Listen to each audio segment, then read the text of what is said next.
اور بہنوں سے کہتا ہوں، عورتیں زیادہ ضد کرتی ہیں شادی کے موقع پہ، کہتی ہے کہ ارمان نکالنا ہے۔ میں کہتا ہوں تمہارے دل میں ارمان تھے کہ رسول اللہ کے گھر والوں کے دلوں میں ارمان نہ تھے؟ کیا شادی نہیں ہوئی امام حسین کی؟ کیا شادی نہیں ہوئی امام حسن کی؟ کیا شادی نہیں ہوئی غازی عباس کی؟ ان کے یہاں شادیاں نہیں ہوئی؟ مجھے بتاؤ ڈھول کب بجا، میوزک کب بجی، موسیقی کب بجی؟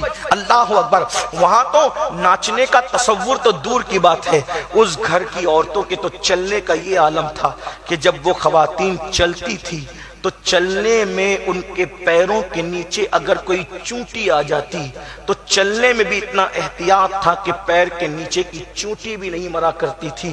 اس تصور کے ساتھ وہ چلا کرتی تھی۔ اور آج عورتیں شادی کے، بھائی کی شادی میں بہن ناچ رہی ہے، اللہ اللہ۔ اسی طریقے سے سالیاں بہنوئی کی شادی میں ناچ رہی ہے، بھابیاں دیور کی شادیوں میں ناچ رہی ہے۔ آپ جانتے ہیں، اللہ اکبر، مجھے وہ حدیث یاد آ گئی۔ اللہ کے حبیب علیہ السلام فرماتے ہیں جس گھر میں عورت کے پیر میں گھنگرو ہوتا ہے، گھنگرو جانتے ہیں؟ پازیب کے اندر جو بجنے والے گھنگرو ہوتے ہیں، گھنگرو۔ آقا علیہ السلام کے فرمان کا مفہوم ہے اگر عورت کے پیر میں گھنگرو ہو اور اس گھر کے لوگ منع نہ کریں، پڑوسی اس کو برا نہ جانے، تو 40 گھر دائیں، 40 گھر بائیں، 40 گھر آگے، 40 گھر پیچھے، اللہ ان گھروں سے رحمت کو اٹھا لیتا ہے۔ گھنگرو، اور یہاں تو گھنگرو باندھ کر ناچا جا رہا ہے۔ بلکہ آپ کو بتاؤں کتنی احتیاط تھی۔ ایک مرتبہ اونٹ کے پیر میں گھنگرو باندھ کر کوئی دیہاتی اماں عائشہ کے گھر کے قریب سے وہ اونٹ کو لے کے جا رہا تھا جانوروں کے پیر میں۔ ام المومنین نے کانوں میں انگلیاں ڈالی، کنیز کو بھیجا، اونٹ والے سے کہنا وہی اونٹ روک دے۔ عشق کے تقاضے یہ ہیں، عشق مصطفیٰ کے تقاضے کچھ اور ہیں۔ ام المومنین فرماتی ہیں اپنی کنیز کو بھیج کے جاؤ اس سے کہنا اونٹ وہیں روک دے، اور فوراً پازیب کھولے، گھنگرو کھولے۔ اس نے گھنگرو کھول تو لیے ام المومنین کے حکم پر، اور پھر وہ حاضر ہوا۔ اماں جان نے کہا کیوں گھنگرو باندھا ہے؟ اس نے کہا اماں وہ جانور ہے، جانور پہ شریعت کا کیا حکم ہے؟ فرمایا وہ جانور پہ شریعت کا حکم نہیں، تجھ پہ مجھ پہ تو ہے۔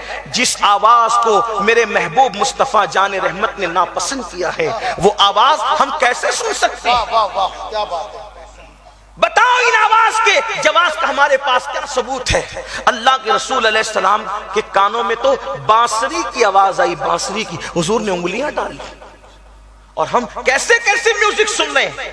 سن لو، اگر آج آپ نے علماء اور ناصحین کی بات پر عمل نہیں کیا تو اللہ کے رسول صلی اللہ علیہ وآلہ وسلم فرماتے ہیں جس نے دنیا میں میوزک اور گانے کی آواز سنی ہوگی کل قیامت کے دن اس کے کان میں سیسا پگھلا کر کے ڈالا جائے گا۔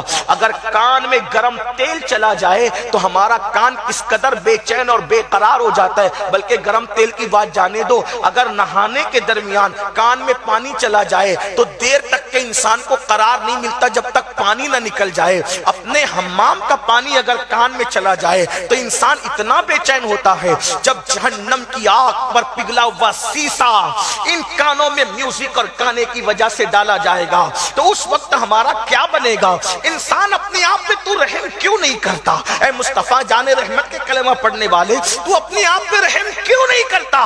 خوشیوں کا اظہار کرو، خوشیوں کے اظہار کرنے کے کئی طریقے ہیں۔ ارے نعت مصطفیٰ بھی آج کل بہت اچھے لب و لہجے میں لوگ پڑھنے والے پڑھتے ہیں، خوشیوں کا سما بن جاتا ہے۔ ابھی یہاں نعتیں پڑھی جا رہی تھی، کتنا دل کو اچھا لگ رہا تھا، کتنا دل کو بھا رہا تھا۔ اس لیے میری گزارش ہے خوشی کا موقع ہو یا غم کا موقع، اللہ کے نبی کو آئیڈیل بناؤ اور ان کے طریقے پر چلو۔